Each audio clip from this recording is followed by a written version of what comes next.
We are hot, man! Yeah! Not even just the Cavs, baby. That would be 3 in a row on our boost with Tipico. I told you, Ryan. What did I tell you? Cavs getting it done last night. You take down the Clippers, the full arsenal of the Clippers. And Paul George fouled out, so what? Man, is this team fun. Evan Mobley returns. Good to see him back in action. Jared Allen continues to be a beast. And I think these games signify something pretty big to Donovan Mitchell about what he can do. Ryan, you didn't even make it to the start of the show. He had a brand new poster as Leo won. He was so happy about it. He's taped it up 3 days in a row, and it's not even made it to the start of the show. Don't throw it. You might hit something. Throw it over there. Throw it over that way. I just can't have nice things ever, Matt. Get something permanent to put it up on the wall. He really wants to hang that up, and every time he puts it up with tape, it just falls down right before the show. But the Cavs getting it done last night. Yes, I have a Browns hot take that's going to stir it up. It's going to get people crazy. Ryan's going to clip it. People are going to go nuts. I got to explain myself on that later. We got a hot and heavy bracket on the most overrated artist. Why did you have to put 311 in there? Why? Because it was nominated? Oh, okay. All right. If you get a nomination, those are the rules. I get one as well. We'll get to our most overrated artist of all time. 2 for Tuesday. Time up. Morning update. We got it all for you on a Victory Tuesday for the Cavs right here on Big Play. Welcome to the show, everybody. I am Matt Fontana. He is Ryan Tyler. Good morning. It is a glorious morning here with the Cavs getting that nice win over the Clippers last night. Jared Allen. Thank you, man. A meaningless dunk at the end of the game. I was sweating that. I know. It was nice to get that money in our account, right, Ryan?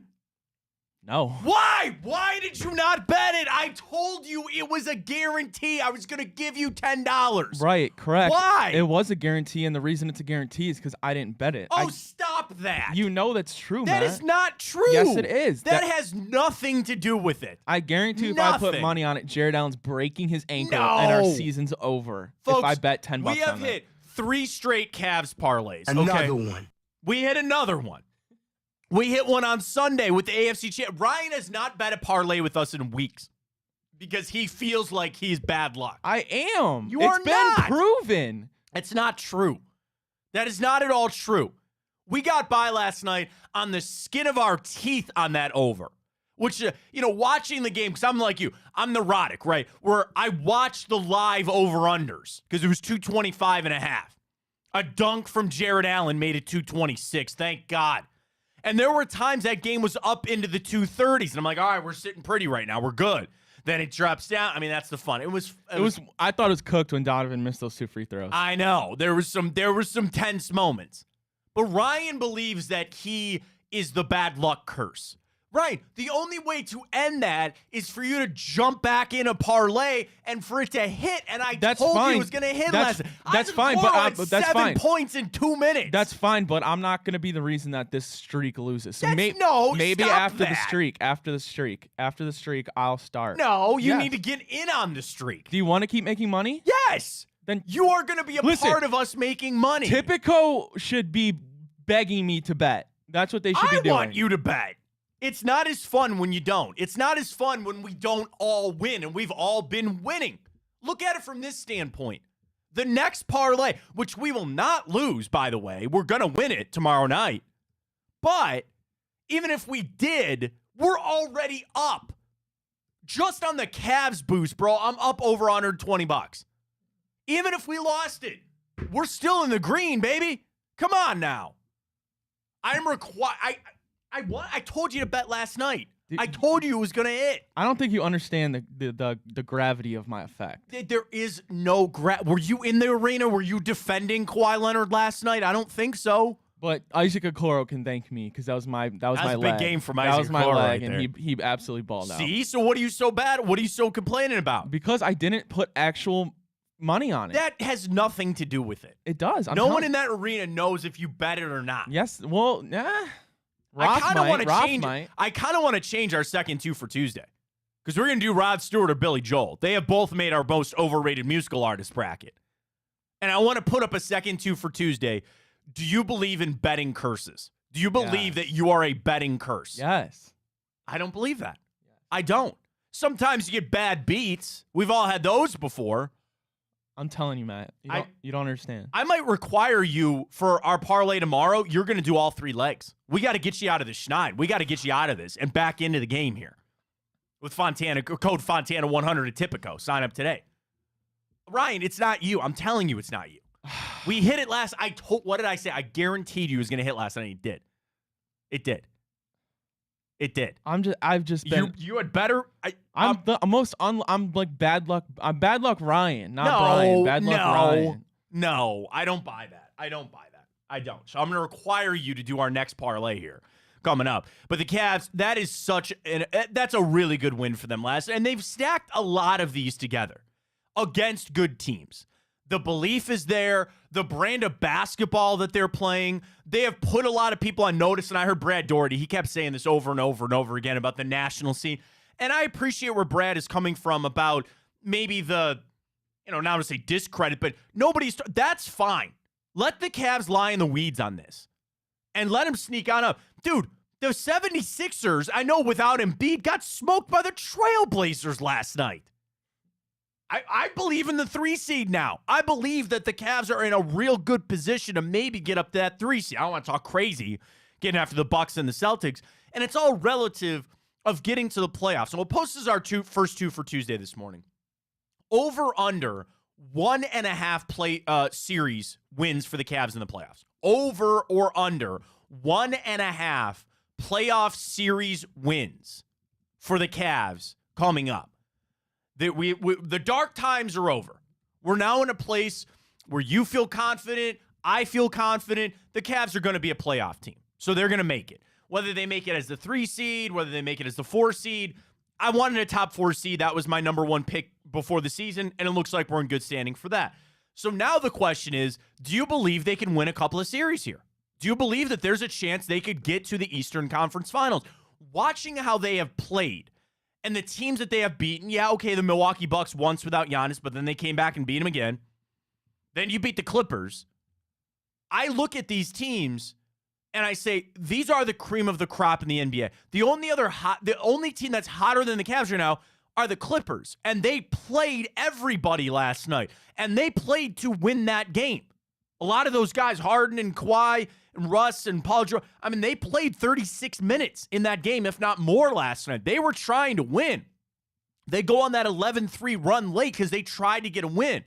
And they're on this long 7-game road trip, but they're still just in the middle of it. What they would like to do is stack up a couple of wins. So, yeah, then they can start resting some guys, according to Adam Silver, with some of these games coming up. They wanted that game last night. They wanted that game bad last night. And the Cavs took it to them.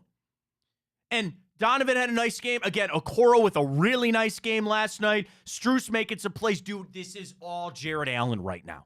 This is all Jared Allen right now. And yeah, they started Mobley. He only played the 21 minutes. He was on that restriction, 10 minutes, 8 boards. Great, or 9 boards, excuse me. It was good to see Mobley, that coast-to-coast, knee feeling good. You're going to ease him back in. But now I've shifted my priority that, dude, you can't take Jared Allen on his hot streak right now. You never walk away on the table when you're on a heater. Jared Allen's on a heater right now, just like us with Tipico. Get on board, right? At this point, I'm acquiescing to Jared Allen. Like, Mobley, you got to fit in where you can, man. This is all about Jared Allen right now. But what the Cavs have been able to do to beat these teams, my mind is starting to wander.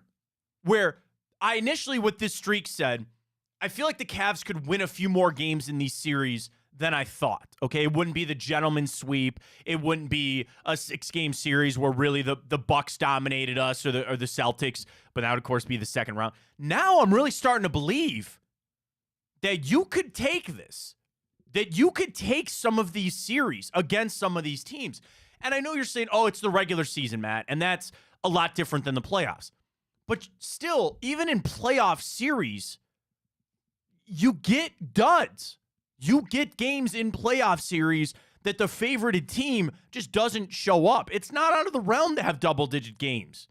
Either way. in playoff series. That's the ebb and the flow. But what the Cavs have now created and what they've grabbed onto is this momentum.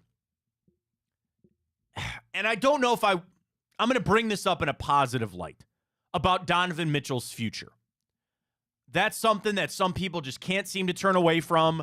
They have all these questions. I'm living in the moment, and I love this moment. And do you want to know why, on a secondary level, that this stretch is so important to the Cavs? It's proving to Donovan Mitchell you can win here, man. Matt, I've had after watching last night's game, I felt something flip in my mind. Sure. And an epiphany, if you will. Watching Donovan from last year to this year, watching how he's flipped and become such a good ball distributor and facilitator without Darius on the floor, Matt, I don't ever want to see Donovan Mitchell play for another team. I'm with you. And I think part of this whole conversation about Donovan, which again, I don't necessarily want to have it now. I'm living in the moment now. But you can add on that Donovan Mitchell, who I think really does like it here in Cleveland. I think he likes the team that is assembled, but you're proving to him, dude, we can get you back to that national stage. We can win a lot of basketball games here. We know what Cleveland was like when LeBron was here. And I don't know if we'll ever see an era like that ever again. But the question had to be in the back of Donovan's mind about his future and thinking things. The money's not a problem. They'll get him his money. He'll be a max player, not necessarily maybe the super max, but he'll be a max. I'd say super because he might only want to do a 3-year deal. Whatever. He now can look at it and say, yeah, man, we can be one of the best teams in basketball. We can take it to some of these teams. And if I'm putting too much sauce on it right now, maybe so be it. But I'm telling you, Ryan, you have now proven to Donovan Mitchell, dude, this is a place where you can win. This is a place that we can do this. Now, the negative naysayers would say, well, Jared Allen might not be here for the long term and all this other kind of stuff. You got to have the faith that this team, what they've assembled, is longevity is a part of that too. You believe that this is sustainable. That's a better word for it. What the Cavs are doing is sustainable. And I'm not saying this hasn't made Kobe Altman's job harder, and that's a good thing. You want your GM to have to make tough decisions on how they're going to approach the future. For right now, Cavs are red hot, white hot right now, and they're beating good teams. That matters when it comes to Donovan Mitchell. That matters to show him you can do it here. That's a factor. It always will be. You have a star player. What do star players want to do? They want to get paid. Okay, we'll make sure that happens. And they want to go win championships. You don't want to be Carmelo Anthony. You don't want to be somebody that they say, man, that was a really great player. Never got a ring. When you're at the level that Donovan Mitchell is, frankly, the only thing left for him to chase is a ring. And he's a player for his skill level. He deserves to get one. The Cavs are not the Celtics. They're not the Bucks. I understand that. But now what I'm saying is you are at least entering the ring with those guys. There was a point, I'm not sure the Cavs were even ready to step toe-to-toe with the top teams in the NBA. This stretch has now shown me, bring it on, man.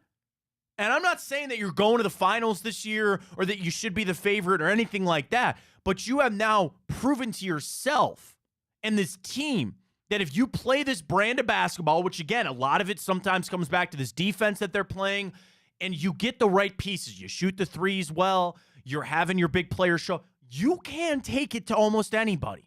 And at that point of the playoffs, just roll it out. Roll the dice, see what happens. At least you're there, but you're showing to Donovan Mitchell, this can be a place you can do this, man. And a lot of those conversations are for the future. The offseason will tell the story on his, contract and all that. I think we've completely and utterly shut down, as Kobe Altman did last week, lose my number. To steal a line from Aaron Rodgers, which I don't like doing, but it's fine. Lose my number when it comes to Donovan Mitchell. He ain't getting traded. Cavs are going to make a minor move, I think, coming up at the trade deadline, probably a buyout guy. And you feel the confidence that this team has built. This win streak is great, how they're playing is off, but it's the confidence and the momentum that I am most excited about with this team. And again, on a secondary level, it's showing Donovan Mitchell, bro, you can do it here. You can do it here. So our first Twitter question is up on a 2 for Tuesday. Always 2 questions, 2 answers.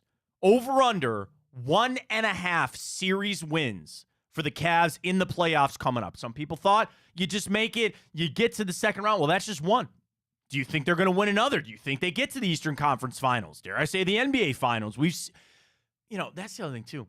Dude, the Miami Heat, as a play-in tournament team, made it last year. All bets are off, man. I think the NFL, it usually plays out, right?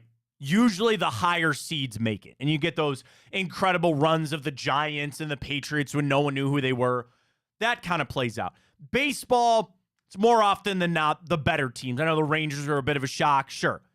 But basketball, outside of like the LeBron and Steph years, they just had the lot. You can get the out of nowhere teams that show up and at least make that run. And it's the ultimate goal of winning a championship. I don't want to just make it and lose. I think this team is built well enough that they're going to make it interesting. And dude, at the end of the day, can I just tell you how much fun this is? We all sat down to watch a meaningful game last night. It was a great game, too, back and forth the whole time. And you took down one of the best teams in basketball. One of the best teams in basketball. Sure, Kawhi went off. Only 11 for Harden. Is he cooked? I don't know. He hit that three, hand in his face. I was like, okay, that's pretty. Dude, that corner three that Kawhi hit last night. That was dirty. He's so good. I think James. So good. I think James kind of. Maybe you could say, but it seems like he's matured a little bit. Which, finally, what's he, 35? And not even just in the sense of... Speaking as a soon-to-be 35-year-old. Not even just in the sense of his demeanor, outside of the oh my God, James Harden's younger than me. Is he really? By 2 months. Did not know that. But I feel like his game overall has matured in the sense that he's becoming way more. I mean, he was always a really good passer, but it seems like now more than ever with Kawhi and Russ. This is the first. He's really embodied his role as that second guy. He finally accepted it, did he not? Because everywhere he had been, even in Philly, you got to imagine he really, really wants that ring. Oh, he does, and it kind of goes back to the same conversation, right? Like you don't want to go down, and he has one, does he not? Didn't he win one with Oklahoma City? No, they didn't win one. No, they lost to the Heat. Oh, that's right. He doesn't have a ring. That's right. Oklahoma City never won. That's right. They went, but he didn't go. Yeah, you're right. He's got 2 gold medals. He's got a World Cup gold medal and an Olympic gold medal. That's like, it's kind of the same thing. Yeah, you don't want to go down for that. I think even when Harden was in Philly, it was hard for him to accept that. Like, that was Joel Embiid's team. And I think there was a point when he showed up there, he goes, no, this is still my team. And every stop prior, it was outside of Oklahoma City. When he was in Houston, it was all him in Houston. When he was in Brooklyn, it was all him. And then again, I think even when he showed up in Philly for a short time, he was hard for him to accept that. Now that he's with the Clippers, you're like, oh, yeah, we're good. Yeah, we're good. I understand my role. This is Kawhi. I would actually listen to a world that it's maybe even Harden 2 over Paul George. Brett Doherty was talking about that in the broadcast. Like, the few amount of games that Paul George and Kawhi Leonard have played. They've been together 5 seasons. Ryan, did you know this was the first season that they were actually both healthy to start the year? I believe it. That's insane. And they are a scary team when healthy. And they were healthy last night. And the Cavs took it to them. It's fun. It's fun. I love where this team is at. The mindset, the change of pace. And now let's talk about the other positive. You got Evan Mobley back. You're getting Darius Garland back reportedly tomorrow night. For all the worries that I had, I know it's just one game, but I like the reintegration there, the slowly getting him back in. You mentioned about Donovan being like the distributor more. His shots are going to have to get cut. When Darius Garland comes back, when Mobley gets back to full health, there's only one basketball. And on this streak that Donovan is on, I want to pull this up. So what do you have last night? He took 21 shots last night, 28 points to pace the Cavs. Game log, Donovan Mitchell. These are just his field goal attempts. 21, 27, 24, 19, 17, 19, 21, and 30. Those are the last, 10 odd some games, right? Since the Paris game. Quick math, which I'm not good at, that's averaging about, 21 shots a game? Don't ask me. Somewhere around there. Just don't quote me on that. that number can't stay that way, especially when especially when Garland comes back and Mobley gets to full health. That's fine. I'm going to need the percentage to maybe go up a relative. I mean, the guy's still shooting 40% from the floor. Nothing wrong with that. So the change might be your ball handler is Donovan Mitchell. And you have Darius Garland play a little more off ball. That's a flip of what we thought it was going to be. Darius Garland was going to be the primary ball handler, and you have Donovan Mitchell play off. That's something now for JB Bickerstaff to experiment with. In these games, while important, as you're getting ready for the All-Star break coming up, now's the time to try that. Try some different things. Then when you get these guys back to full health and back up, their conditioning is back up and all that, then it's really going to be getting into the lab, so to speak, and letting JB tinker with some things and figure out the right combination that he has out on the floor. But make no mistake, Donovan's shots are going to have to get cut. He's not going to have the same. And I guess, lesser from George Niang maybe, or a little lesser from... I mean, even going back to that game last night, you had a game where you didn't even need Sam Merrill. Didn't even score. Right? Niang with 10, LeVert with 13. I keep saying Karis LeVert too, because there's going to be a game, and I dare say in the playoffs, you're going to need him to go off for 25, and he still can. That's what I like about this team, and it kind of goes back to my point about Donovan Mitchell. The more, it's called the LeBron effect, the more you can prove to him, dude, we have other guys here. We have other guys that can shoulder the load for a game or two. Doesn't mean that we're not going to need you to go Superman from time to time and show up and get your shots. But any star would love to say, this isn't all on me.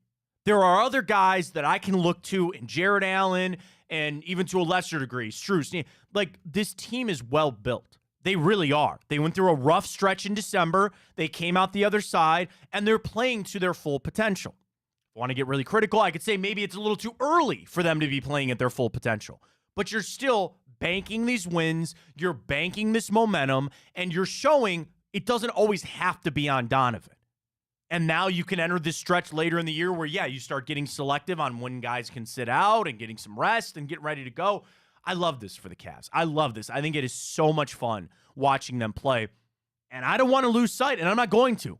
I think this goes a long way with Donovan Mitchell and his future with the Cavs. Matt, I love watching Max Strus play. The fire he plays with, and even on off nights when he's not shooting necessarily great beyond the arc, he is a guy that can pass the ball really damn well for not a primary ball handler.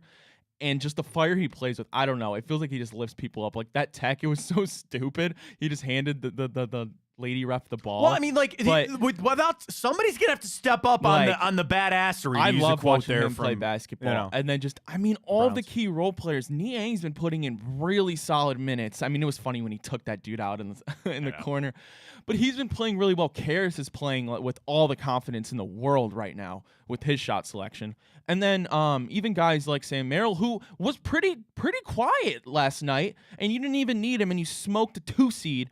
By 10 points. I love it, man. It's great. All right, first two for Tuesday up. Vote on that. Over under 1.5 playoff series wins for the Cavs coming up. We all believe they're going to make it. They're going to be in. All right, we feel real good about that. Do you think they have a chance to win more than just the one? We'll vote on that a little bit later. Ryan, our second two for Tuesday, as we always do. Do you believe in sports betting curses? I want to exercise this demon for you. I want you to know that it's not your fault. Good will hunting. I want you to know that you can join us on our typical boosts that are hitting at an incredible rate right now, and it's not your fault. So put that out at Matt Fontana Show. Drop us a follow there. We're up on Instagram. We're up on Twitch at Matt Fontana Show. Of course, YouTube channel, Matt Fontana Show, and Big Play. You can catch it all there, including Twitter. It's out. Vote on that. Our bracket is hot and heavy for the most overrated musical artist, to a point, Ryan, that we had to come in this morning and cut out a few to add a few. So we got good responses this morning. I had a couple tweets this morning from some people. Coldplay, Cujo with the Led Zeppelin. We didn't put them in. I mean, Cujo, man. I love you, bro. Yeah, that's such an attention-seeking take. Beatles are in. Put 311 in. That's fine. I think Dave Matthews Band might take this whole thing down. I've never listened to them. I put it from this standpoint. I know a person who's like a die Does hard. not everybody know somebody that is a diehard Dave Matthews Band fan? Everybody does. I think he's been to like 200 concerts. I know somebody that's been to, I don't want to say 200, but I know somebody that's like been to he tens travels and with tens, them. yes, of Dave Matthews Band concerts. I put it from this standpoint. He's powerful enough that he has his own channel on Sirius XM. I don't have Sirius in my car. My wife does because she has the nicer car. And it is on one of her presets. And I'll scroll through as I'm trying to get to the channel that I want to listen to. And yeah, think about 24 hours a day. And sometimes it's like, oh, here's a live song that he played in Saratoga, New York from 2025 or 2025. Here from 2021. Like, it's a lot of Dave Matthews. But the thing is, it's got to be a little respectful to say if they're overrated, because then that must mean they're pretty popular. I can make a joke that 311 can't be overrated because nobody rates them. Fair What enough. do you say? What do you say? That's a shot in itself of one of my favorite bands. But since you rate them so highly, I do rate them very highly. They're one of my favorite I can bands. then say you make them overrated. As people are with Dave Matthews Band, I am with 311. I've seen them over 10 times. I've traveled to go see them. That's a great question. What's the furthest you've ever traveled for a concert? Solely for a concert? 2 hours. We went to Vegas to go see 311. Vegas. We got a big morning coming up in the Fontana household, let me tell you, buddy. We better break at 10 o'clock. Just put it that way. Why? Justin Timberlake goes on sale at 10 o'clock. Oh, The does he pre-sale. actually? So yesterday was like the fan pre-sale. So everybody's got this band, right? Everybody loves it. And my wife, we've had kids, and any parent knows that. You kind of slow. So we haven't really done much in the past like year and a half. So this year, she's already lined up for Nicki Minaj tickets down in Columbus. And Justin Timberlake, without a doubt, is her favorite fan. So let me tell you a quick story.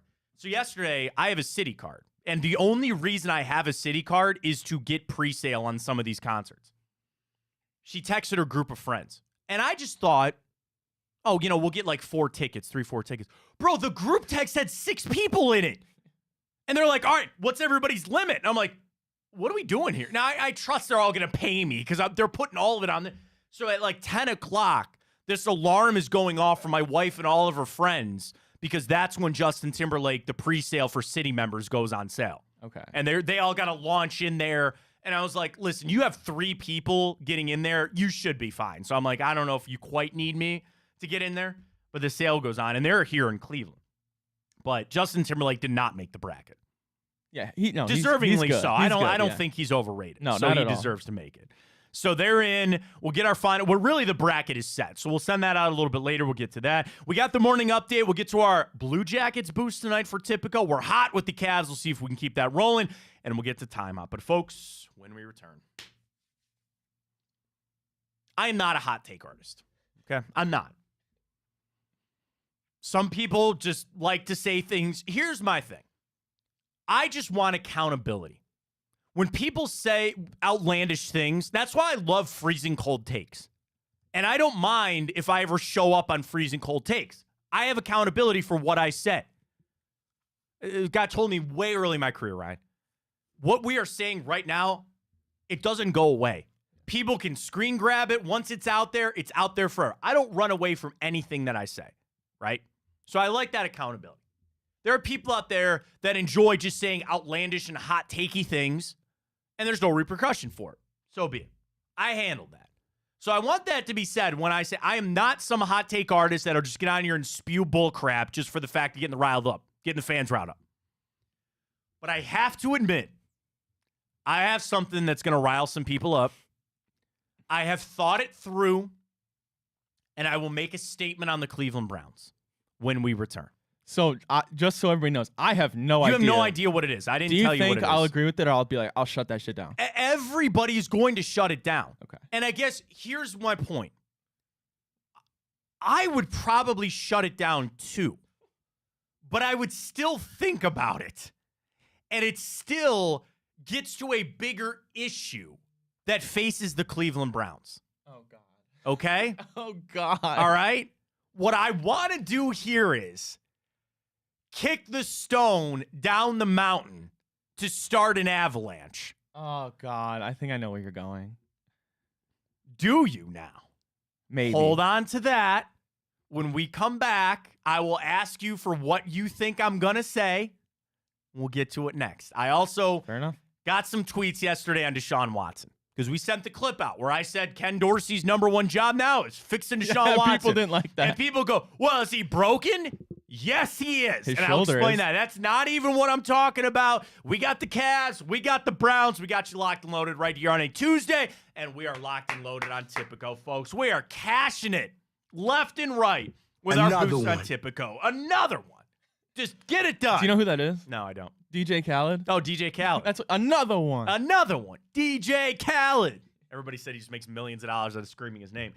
Folks, Tipico is the app that we use here. We have a lot of fun with it. And the thing is, like, for tonight, we're going to do a Blue Jackets boost. They're in action tonight against the St. Louis Blues. The boost that I submitted, you actually can't even do as a parlay. So the only place you can get it is with us at Tipico. Sign up using that code Fontana100. You'll see it displayed when we go to break here.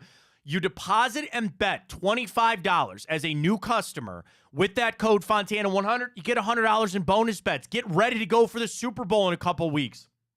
We'll have college basketball in just a few weeks coming up. We got it all for you right here with Tipico. We love working with them. It's a great app. It's a great layout. The rewards, Ryan, can I get you some little rewards here? Please do. I am $4 away on a straight bet from my first level of rewards at Tipico. For every dollar that you bet with minus 200 or better odds, you will cash on the rewards. They have the flex parlay that we've been telling you about. They got it all for Tipico.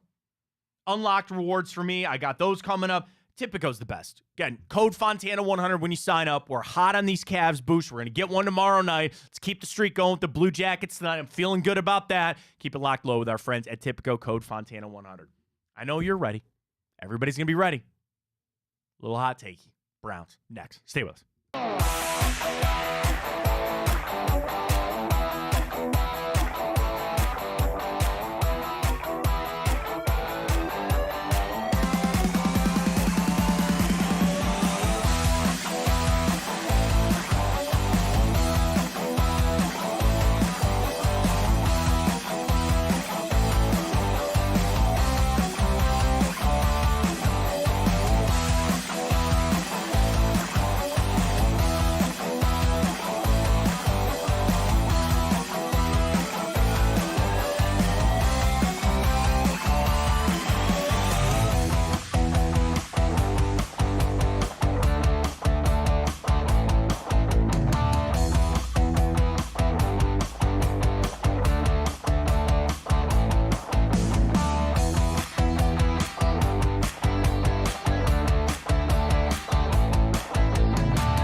All right, we built it up. Here we are.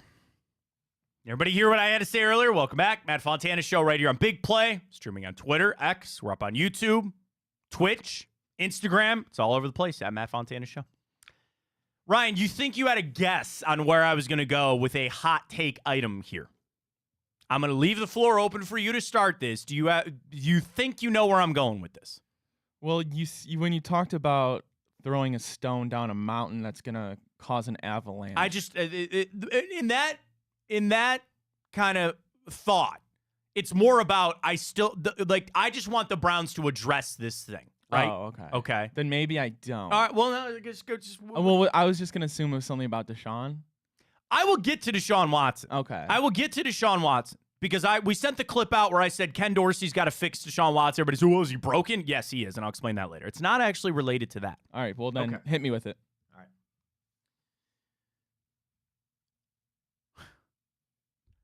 There was somebody yesterday that said they think they can still play football at a high level, and that was Odell Beckham. I'm not saying Odell himself, but I'm also not saying Odell himself. The Browns need a guy exactly like Odell Beckham on this team. They need somebody like that in this receiving core. This whole offseason for me, the number one thing, I have got to get another playmaking wide receiver in here. And I'm not saying that Odell Beckham is the same guy that he was in the past. There's all these hot takes about how one catch set his career up and all that. And of course, we saw him here. But he's also a guy that I would take on this team and I need as a number 2 receiver if the money made sense. Now, there's in no world that he lived up to the contract that he signed there with Baltimore. And I don't want him for $15 million a year. That's not what I'm talking about. But the idea of an Odell Beckham type, a veteran guy, 7, 8, maybe even $10 million, and can be a viable, legitimate number 2 receiver on this team, that is what I need. And I feel like that might be Odell Beckham. Now, it never would be. There's no way he's ever coming back here. But that got me turning in my head to say, but that's actually kind of the model that I would take for the Cleveland Browns. And we'll get to Matt Bowen did his top 100 free agents. And I'm going to get to receivers. And I would love T. Higgins, and I would love Mike Evans. Those guys are probably going to get priced out. You are going to maybe have to settle for a guy in the $10 million range that's a little bit older, but that can still play. And Odell Beckham said yesterday, well, this year with the Ravens proved to me I can still play. Odell's name is a lightning rod here. And I don't mean that to start stirring this pot up about Odell Beckham. I would almost tell you, Ryan, take out the name of Odell Beckham. But the essence of exactly what he is what the Browns need. That's it. Take, again, the shell of that. Veteran guy, semi-productive, and semi-cheap. That's it. That is exactly what the Browns need. It's probably not Odell Beckham for a lot of reasons. But I also wouldn't shut that down. I would not do it. I would think about it, to be honest with you. And that's, trust me, I'm not trying to stir this up and just being a hot take. So Browns should sign Odell Beckham. I would think about it. I really would. That is how important that position is for this offseason, is the number one thing. And I don't even want just one. I'd take 2 or 3. You draft, I don't even know if I want to draft him. You got to go now. The Browns' time, the window of opportunity is now. I can't wait around to develop these guys anymore. Dude, I got to tell you, if it just wasn't the name of Odell Beckham and you had wide receiver X, that was that, I'd be all over it. I'd be all over it in a heartbeat. The fact is, it's Odell Beckham, so it doesn't work. Can I do a little experiment with you here for a second? I'm going to list you 2 wide receivers, okay? Okay. Number 1, 17 games, 59 receptions. Was this last year? Just last year. Okay. Just this past season. And I want you to see if you could guess who I'm talking about. Wide receiver number 1, 59 receptions, 640 yards, 2 touchdowns. Wide receiver number 2, 35 receptions in just 14 games, so 3 less games, 565 yards, so about 80 yards short, and 3 touchdowns, one more than wide receiver number 1. I know exactly who they are. Who are they? Well, obviously one's Odell. Yes. That's the latter. The former's got to be Elijah Moore. It is Elijah Moore. As soon as I heard those 2 touchdowns, Elijah that's Moore. Elijah Moore. Elijah Moore. Comeback on that would be, well, look at the quarterbacks that Elijah Moore had to play with and all that. Okay, fine. You had Lamar Jackson, the MVP. That's a little bit different. So what? So what? You could get, in my opinion, maybe even more productivity if you added a guy like Odell Beckham back to this fold. That'll get I might send this clip. Again, I own what I say. And it's not that I'm going to scream from the mountaintops for the Browns to sign Odell Beckham. What I'm going to scream from the mountaintops is sign a guy like him. I am under the impression the Browns will not be able to make a big splash in the free agent wide receiver market. I could be wrong. They could restructure that Watson deal and say a good chunk of that is going to go chase down a guy like T. Higgins, right? Fine. I would love that. I would love to have a guy like that. But if it's not, you are going to have to go to a veteran, productive, $10 million a year type of receiver. That's Odell Beckham. That's Odell Beckham. It is. Spot Track has it at 11.9. Okay. 11.9. Give him the 10 with some incentives or something like that. I do that. Again, the hot take element is that it's Odell Beckham. And the avalanche that I want to start here is what I've been saying. My priority is wide receiver. I have got to get some more in here. I'm fine with keeping Amari Cooper. And there's a world that if, again, he's on the hook for money coming up and all this, and if they restructure or do this deal, whatever, but it's like quantity over quality. At this point, would you rather take 3 decent receivers or just Amari Cooper and some other guys? Well, I've seen it with just Amari Cooper and some other guys. The question, yes, we'll get to Deshaun Watson here coming up in a second. That could flip everything, but it doesn't change the fact that they are so void of a number 2 receiver on this team. It is so clear and obvious. And it's not that I'm just, get rid of Elijah Moore. You can keep him around here as your number 3. That's fine. I think for that role, he might fit. I'm continuing the development of Cedric Tillman. I'm continuing the development of David Bell. I think you kind of know what you got in Bell. I'll be excited to see what Ced Tillman has this year coming up. But it does not for a second change how I feel about finding a number 2 guy. And even better, find a number 1 and then slide Amari Cooper down to the number 2. That would be the greatest thing out there. I think the easiest path is just finding a number 2 receiver. And folks, Odell Beckham would be the kind of guy I'd look for. He would be. He would be. So you, if the Browns tomorrow signed Odell Beckham Jr., you'd be happy. I'd say good job. I think he fits.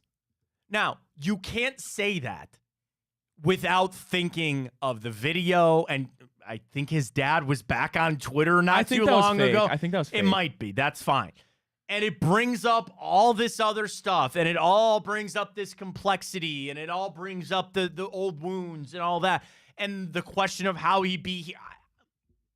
I don't know. And I sit here fully admitting that I know that that's loon. That's crazy. And the Browns, as much as this is a numbers game, it's still a people business. And I would say that Odell probably burned his bridge here in Cleveland. Rightly so. That's fine. But it doesn't change that. I just picture like an outline, like a dotted outline. That's just what I picked. Like, that fits.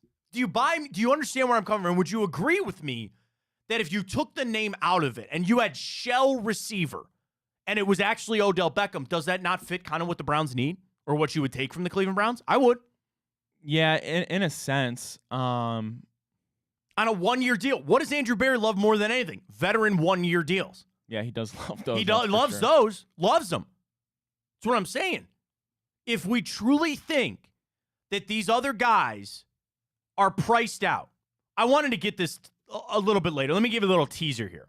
So Matt Bowen of ESPN ran through his top 100 free agent prospects across the league, right?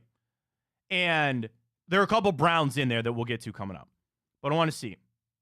All right, here's how we're going to do this. We're going to search like this. Wide receiver. Number 1, T. Higgins at 7. Number 12, Mike Evans. Number 17, God, I'd love me some Michael Pittman Jr. That would be great. It's not happening. Number 23, Calvin Ridley. There's been some scuttlebutt. I'd love him here. Hollywood Brown, 28. That's who I think we're going to get. That's it. A 27 season coming up.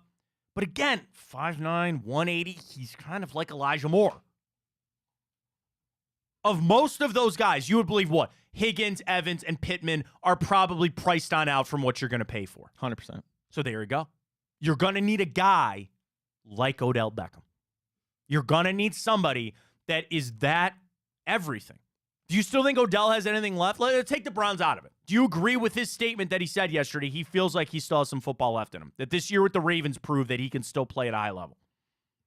I don't know if, I would say high level, but I mean, yeah, certainly when you're that talented, it really, you can pretty much come out on a field and be a good player. That's okay. High level relative of a number 2 receiver. Do you still believe that Odell Beckham could be a viable number 2 in the NFL? Possibly. That's what they paid him for in Baltimore, and I don't know. Again, if you just look at the stats, 35 grabs, 565, and 3 touchdowns. He had the highest yards per catch of his career at 16. I got you thinking there, didn't I? I saw that little look. I can't get past the name. And I get it. I understand that. And that's kind of part of my argument, right? The name, I get it.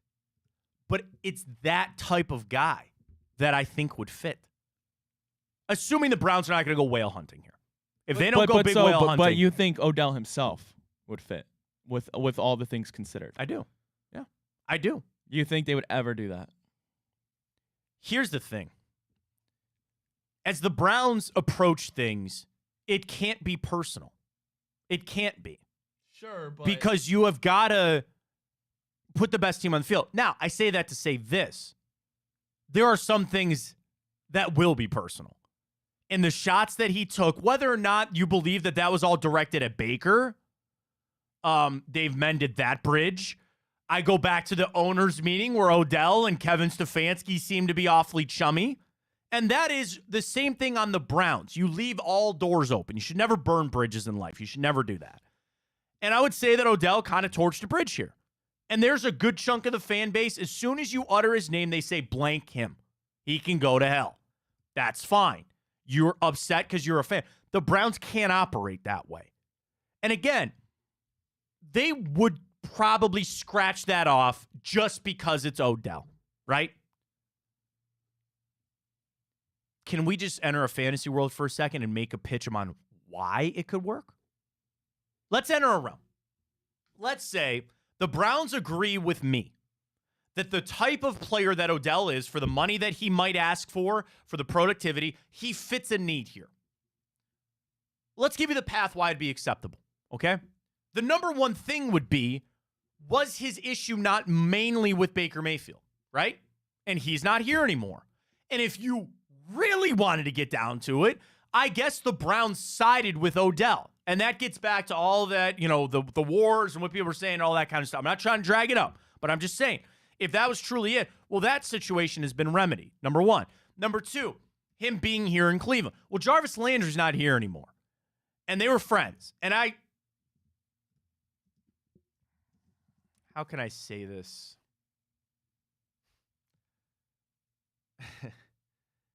How can I say this without saying what I really...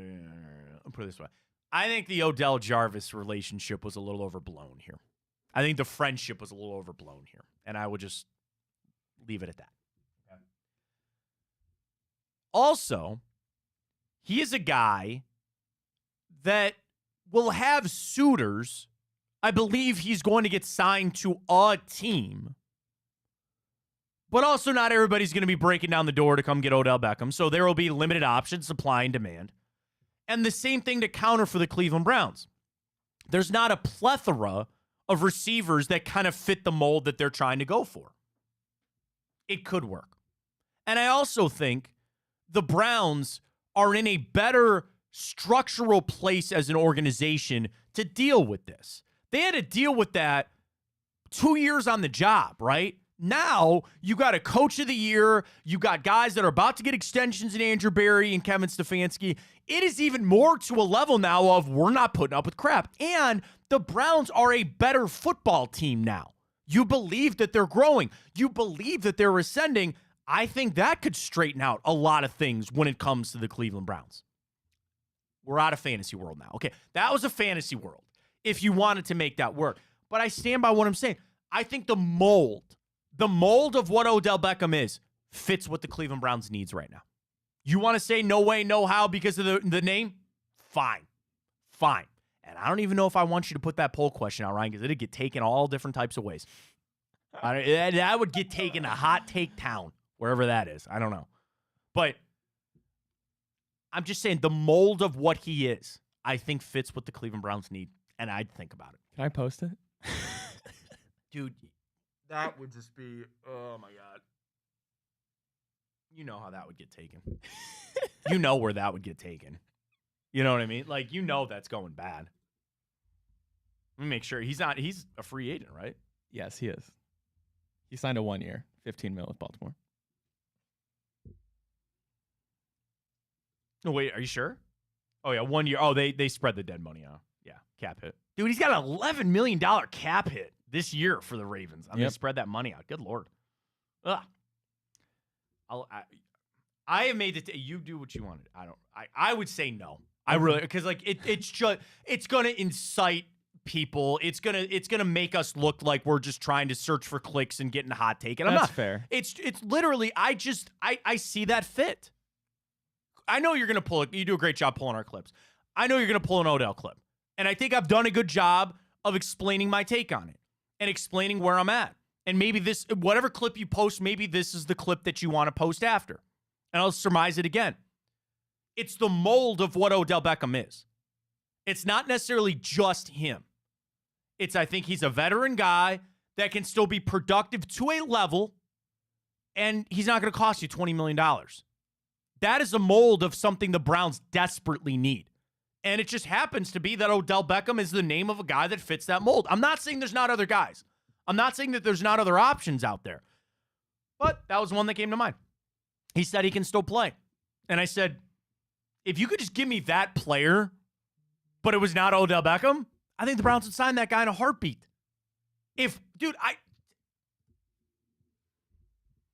Tell me they wouldn't sign him if he hadn't been here already. I mean, yeah. Seriously, yeah. Thank you, right? Seriously. Tell me that if you could just Thanos snap it and he wasn't here already, the Browns, I think, would be lining up to sign him. Tell me I'm not right. Would you rather have Odell or Marquise Brown? I need a little bit of a bigger bodied guy. I like Hollywood's fine. I'm down on Marquise Brown. I would say that's a bad combo for me, so I wouldn't say that. Odell or Calvin? Calvin Ridley. Okay. Calvin Ridley. And that's the thing. I'm not going crazy loon on this. Like, I'm relative on it. And if you could sign Calvin Ridley to a 3, 4, 5 year deal and spread that money out, dude, wouldn't that be nice? How about this? All right, here's your other out. To get off the Odell talk for a second. Go sign Calvin Ridley to a 4-year deal, and you put all the money in years 2, 3, and 4. Or even years 2 and 3 with the void year on 4, mess the money around. Then that way you can still keep Amari Cooper here next year. Those are the games that Andrew Berry's going to have to play. I would love Calvin Ridley here. I can't do a backflip, but I'd try if they signed Michael Pittman. I'd be over the moon if they got T. Higgins. I'd love any of those guys. I just don't know if it's actually attainable. So the mold of a guy like Odell Beckham kind of fits.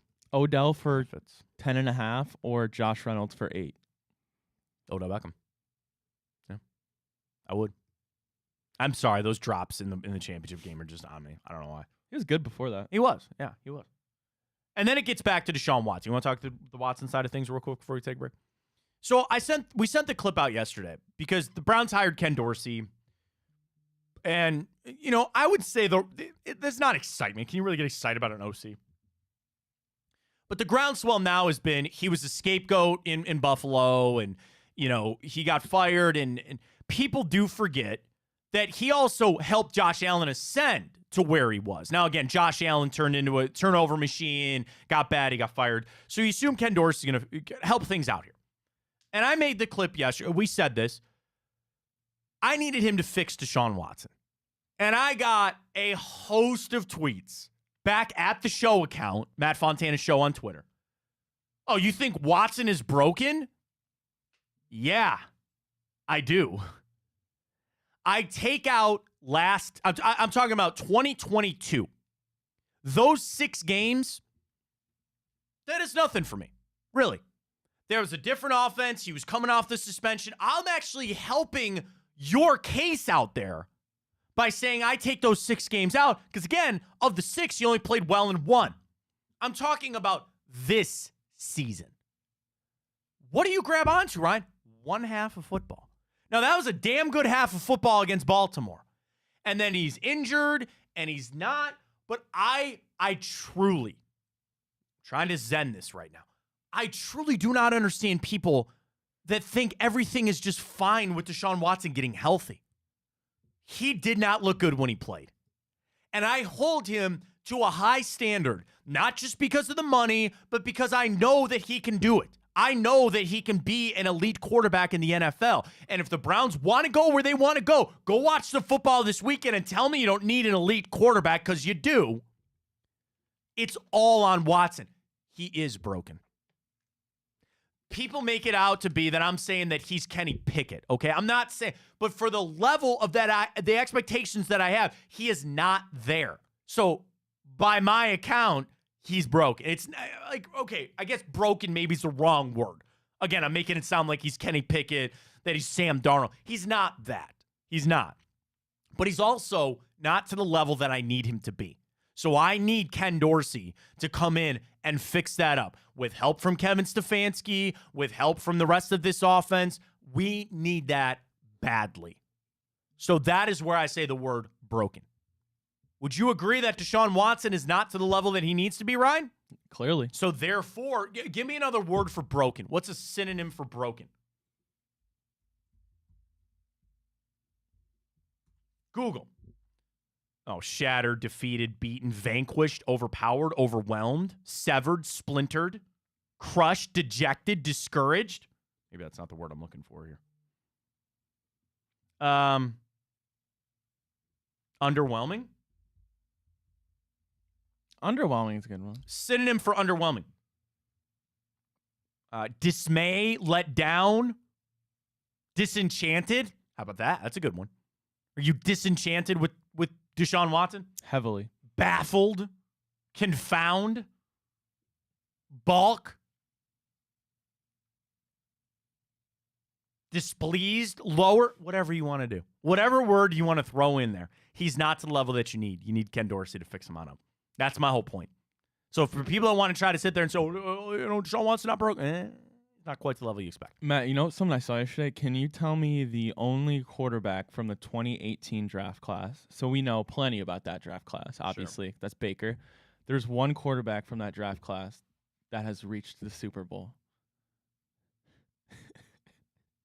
Sam Darnold. Yeah. Sam Darnold. Isn't that crazy? Yeah. Not even as a starter, right?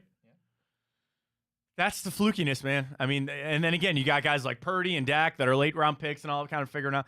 Everything's on Deshaun Watson. I need Ken Dorsey to get him up to speed. That's kind of where I'm at with it. All right, let's catch our break. When we come back, we'll get to the morning update. I've got more Browns. I do want to run through Matt Bowen's top 100 free agent list. I'll tell you some of the Browns that are on the list. We'll run through some of the receivers. And the number one re-signing decision for the Cleveland Browns. Our friend Jake Trotter had this sent out. It's an interesting one, but I got an answer for it on the number one re-signing priority for the Browns. We'll get to that coming up. Folks, big play last night. Chris Long on with Blake and Greg on Come Get Some. Is he still doing media? He's a big podcaster. That's what I thought. I didn't realize it, yeah. Yeah, so he was on last night with Come Get Some. Had Hanford last night. Did he not have a special guest recently, too?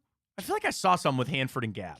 He always has somebody. Big play Cleveland last night. Those are the shows last night. Tonight, even more football. Josh and Maria Cribbs. They were talking about Botox. on their last show. I saw that clip. It was pretty cool from there. Just getting a random discussion. Josh Maria Cribbs with the return tonight, and then Enter the Jungle with James Rapine, Brengels Talk. It's all there. Bobby Carpenter, Anthony Schlegel, still going strong Sunday nights. And tonight, a special Tuesday edition of the Boobies World. Boobies, dude, what a perfect night for Booby I'm and Rafa. excited to hear what they have to say. Let's go. Got it all for you on Big Play. Follow us on Twitter. It's the easiest thing to do. Big Play on Twitter. All the shows get retweeted there. Check it out. We got you covered right here. BigPlay.com for all of our merch, all of our stuff that you need, and some big announcements coming. Some big things coming here with Big Play. We'll get to those in due time. All right, let's catch our break. Morning update comes your way next. Save your Odell Beckham tweets, please. Big Play. Stay with us.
All right, we got the morning update to get to all the stories that you got to know. Reflog, asking the tough questions about Girl Scout cookies. There's only one answer. There's only one answer, but maybe we'll get to that coming up. Ryan's got the stories you got to know. We call it the morning update. Take it away, Ryan. All right, well, the Cavs stay red hot. They've won 9 out of their last 10 games, Matt. The big news yesterday, of course, Evan Mobley's long-awaited return. They beat the Clippers 118-108, Matt, and they are probably the hottest team in the whole entire NBA. I would say so. I mean, you had a 1 versus 2 for hot level, and you beat them, and you took them down. I think there's a little... I had somebody say this to me last night. They go, are we peaking too early? And I listen, I sometimes that can get too convoluted about when are you playing your best basketball and when are you doing this. I think you're a little jaded because of how things ended for the Cavs last year. You believe that they learned from that a little bit. They got a little bit better, and hopefully they can remedy that. There is something to be said about being the hot team entering the playoffs, but the Cavs have shown that they have the momentum, but they also have the belief that you can play with anybody. When you take down the teams that they've been taking down, you got to believe that we can stick with them. And in a 7-game series, anything can happen, right? Anything can happen. So you believe, all right, we take a game here, then they take, it's just a belief that you can stick with them. That gives you power as a team and as an organization. They needed that. You went through a tough stretch where they helped, build some calluses. Now you're back up. It's all about getting Mobley and Garland back into this system and how they're going to play and figuring it all out.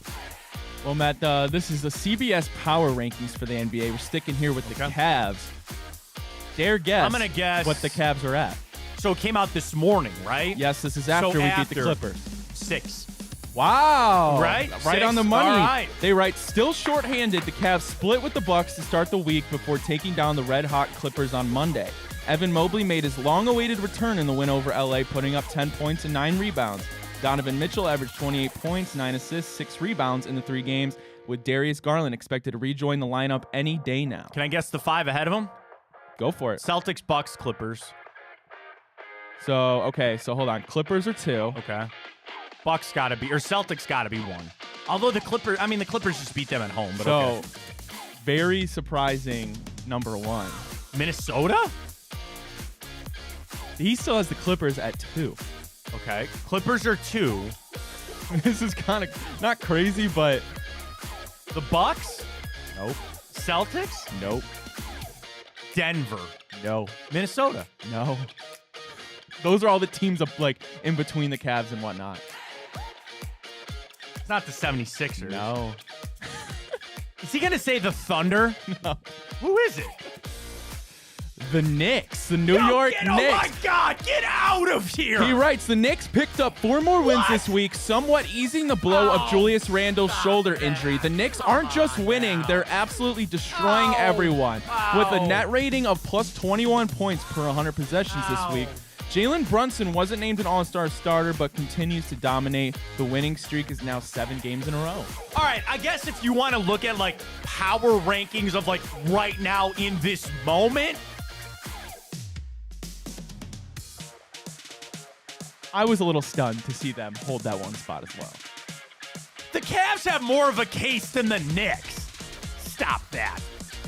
All right, you want to know the streak the Knicks are on? Who have they beat? All right, Hornets suck.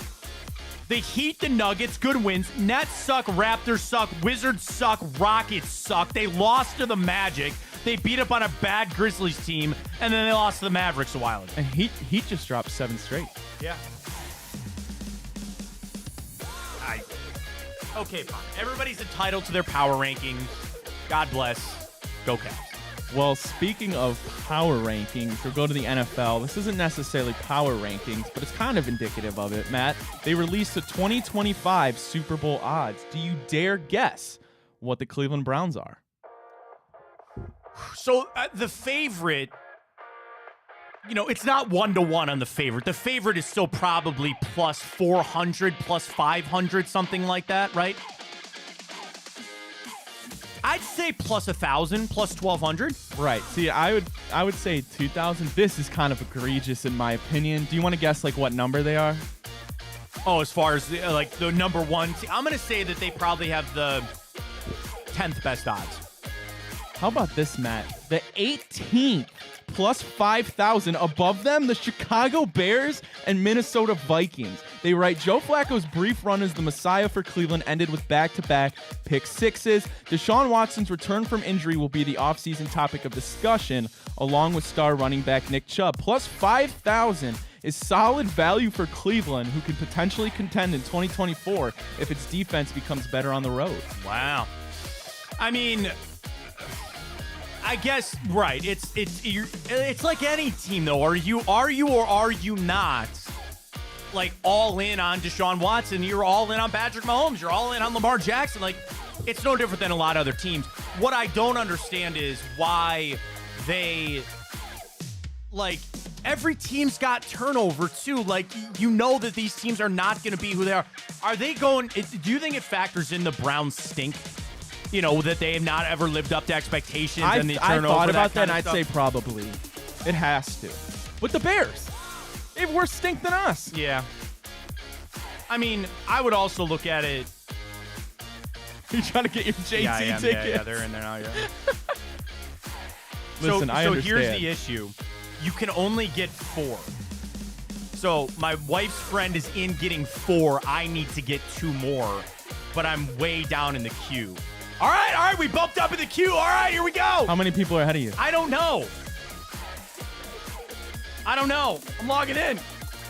Quick, this is important. This is marriage saving stuff. I get these JT tickets. Oh, I totally get it. I totally get it. But man. here's the other thing. So in the group, there's 6.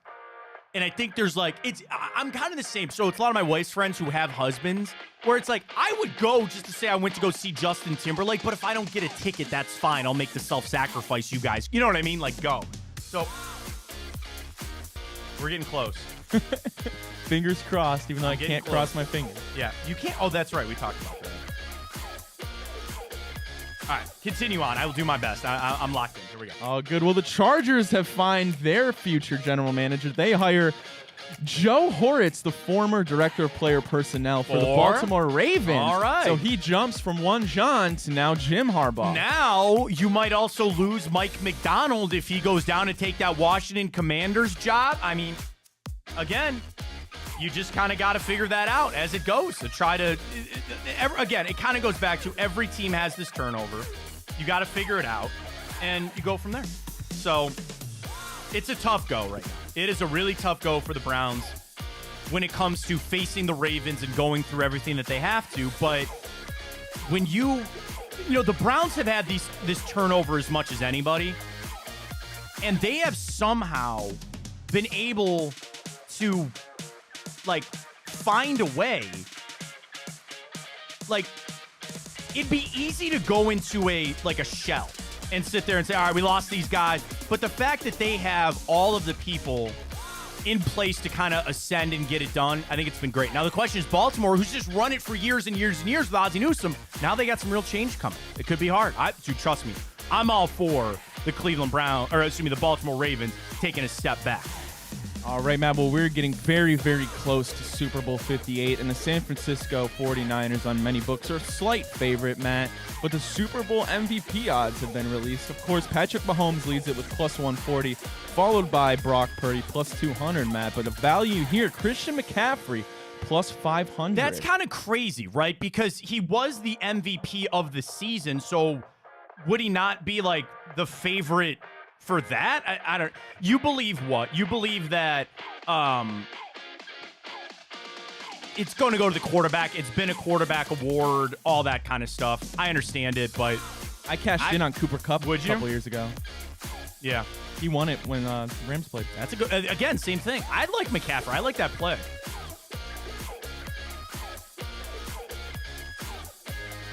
I'm almost in. All right, we're almost there. No, you're good. I'm in. You want to go to Justin Timberlake, Ryan? I don't know. I would love to. Okay, seriously. Should I buy 4 knowing I can sell the other 2? Do you think this is a resellable thing? I would imagine so. I don't see why it wouldn't be. All right, I'm just going to get 2. I'm just going to get 2. Oh, my God. It's going bad. It's going bad. Somebody stole my tickets! No! Somebody stole my tickets! Were they ever yours? Yeah, I had them in my cart. I was about ready to... No!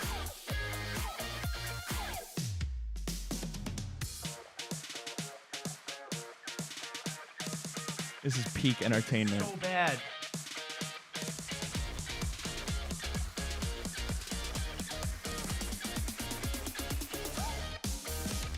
Imagine Taylor Swift fans. Dude, that's what I'm saying. This is nuts. This is nuts.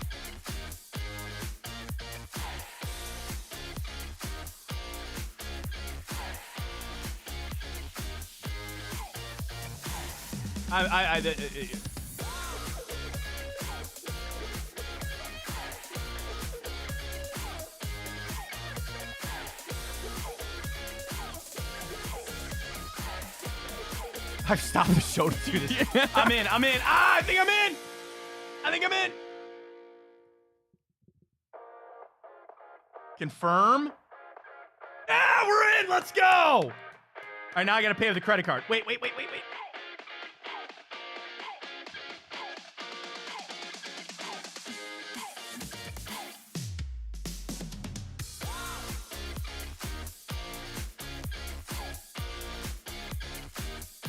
All right, hang on.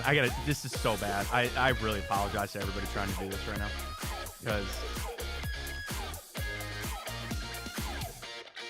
I got to get these tickets. I got to get these tickets for my wife. Hang on. All right, we're in 3577. We're going to go mezzanine 103 here, Ryan. 187. I almost started reading my credit card number on here. Everybody want my city card number, and then you can just buy all this stuff yourself? 26. Have you ever had your credit card information stolen? No. Really? No. Can I tell you a quick story? Yeah. I've gotten scammed before, though. Oh, I've gotten scammed, too. I was such a moron. Yep. All right, we're in. Here's the other thing, too. Like, we're in. You know what I mean? Like, we got the tickets. If you can't necessarily sit with one another, then it is what it is, okay? We got the seats. This reminds me when I was trying to buy a PS5. Yeah.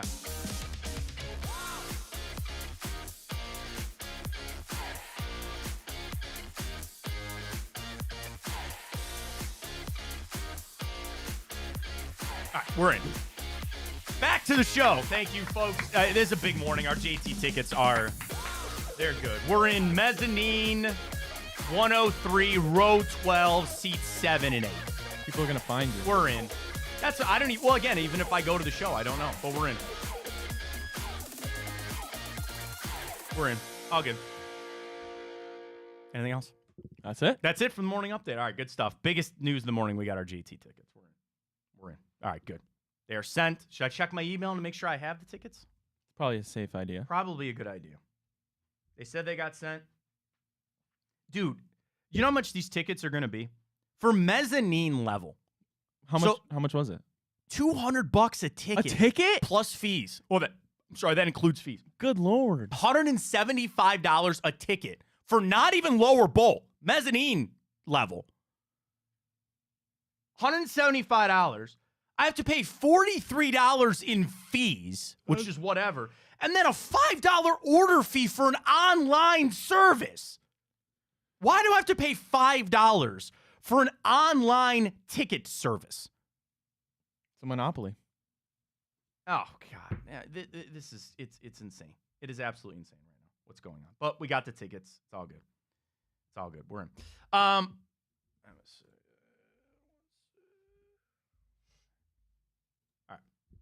Would you like to go through the top 100 free agents according to Matt Bowen? I'd love to. Let's do it. I just make sure I got my tickets here. Your tickets have been confirmed. Tickets are yes. Email verified, successfully verified, mail. I'm staring at the tickets, folks. We're going to Justin Timberlake. We're in. All right, here we go. Matt Bowen, top 100 free agents across the NFL are pending free agents. From Number 1, Chris Jones, defensive tackle of the Chiefs. Number 2, Josh Allen, edge of the Jacksonville Jaguars. Kirk Cousins, 3. Justin Matabuke, number 4 from the Ravens. Christian Wilkins, D tackle Miami. Here's the interesting thing. Of the top 5 guys, you had 4 defenders, including 3 defensive tackles and 1 quarterback.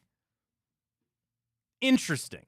And I think Kirk Cousins go back. Did you see a thing on Kirk Cousins? He wants a 2-year, $90 million deal to go back to the Vikings. $45 a year for Kirk Cousins. Would you pay that? No, because I don't think they can win now. Yeah, I mean, I think that's pretty interesting to see if that's his best case scenario. Like, if he wants to legitimately continue, what could you find better without Justin Jefferson and an offense that you know? You know? So, I'll see. I think that'd be interesting. Other quarterbacks that he had, okay? So, again, number 1 was Kirk Cousins. Number 13, Baker Mayfield. That was it. He had 2 quarterbacks in his top 100, and it was Baker and Kirk Cousins. What does that tell you? They don't have free agency all that often. You telling me Ryan Tannehill didn't crack that? No. No. Not at all. Not at all, which is interesting. Cleveland Browns on the list. At number 50, Zadarius Smith. That's it. No Shelby Harris. And I think that's pretty fair. Folks, you want to know why that tells me that is super exciting? You only had one guy in the top 100. That's only one guy that potentially could leave. Grant Delpit would have been on that list. If Jeremiah Usu-Koromo was free, he'd be on. You have so many good players, and they are all locked up. I look at that seriously as such a positive that a list of free agents of the top 100, you only had one, and it was a guy that we're all okay with him leaving. Like, that's not meant to be a shot at Zadarius Smith. And I think for the right price amount, I would welcome Zadarius Smith back to. Would you welcome him back at the right price? Or have you kind of goes back to our Odell Beckham take? Have you soured because of his time here? Yeah, I mean, I don't want him. Like for 11 mil, certainly not. I kind of agree. I kind of agree. And I would look at it from this standpoint. That's another position that you need to address very badly, right? Very badly. You have got to find a way to get a pass rusher to go with Myles Garrett. That does not supersede wide receiver, in my opinion. It does not supersede at all, in my opinion. And I also think there's an element of Obo Okoronkwo. Let me put it this way. Who'd you feel better about stepping up next year in a role? Obo Okoronkwo is your pass rusher, or Elijah Moore is your wide receiver? Obo Okoronkwo is your answer. So that's why it's even a little less important there. I want to run through the wide receivers again because it just gives you a little bit of a sense of where we're at. T. Higgins at 7, so that's 1. Mike Evans at 12. Michael Pittman at 17. Calvin Ridley at 23. And Marquise Brown at 28. So of the top 30 players available this offseason from Matt Bowen, you have 5 of the wide receivers. I feel good that there's a pool to choose from. Not super in on Marquise Brown. I would be over the moon on any of the other guys. T. Higgins, Michael Pittman, Calvin Ridley, or dare I say, Mike Evans. I would love any one of those guys in any semblance or stretch of the imagination for that to be able to happen. But I don't think it's going to happen, and that gets back a bit to our Odell Beckham take that we had a little bit earlier in the show. We go over to ESPN as well. Jake Trotter, and I do want to go around the AFC North because I think this is interesting. The question was the biggest looming free agent decision of every NFL team. Oh. The biggest free agent decision. So I meant to do this earlier. The full list of guys of hitting free agency for the Browns. So, like, it is Zadarius Smith. Shelby Harris. Let me look at that. Browns upcoming. I mean, Juan's guaranteed. Dom Tomlinson's guaranteed. He's here. Cleveland Browns. Here we are. Oh, that's a big list here. That's a pretty big list. All right, we'll start at the top. And this is just money made for last year.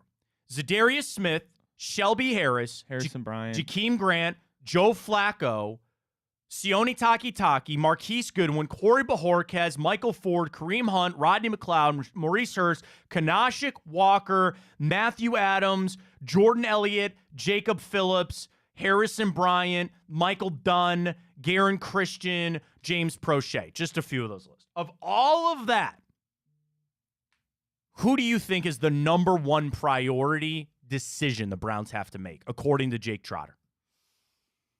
Is it one of our linebackers? It is not. Okay. Well, you're not thinking of this guy because we've already just cast it aside. Zadarius? Joe Flacco. I mean, I guess that makes sense. Trotter writes, the 39-year-old former MVP propelled the Browns to a 4-game winning streak late in the season in a playoff berth, throwing for 1,600 yards, 13 touchdowns after being signed in late November. Franchise quarterback Deshaun Watson is on his way back from shoulder surgery. However, the Browns are $55 million over the cap for next season. General manager Andrew Berry said the Browns would absolutely love to have Flacco back, but admitted there are constraints on how much they'll be able to pay a backup quarterback. He's not coming back.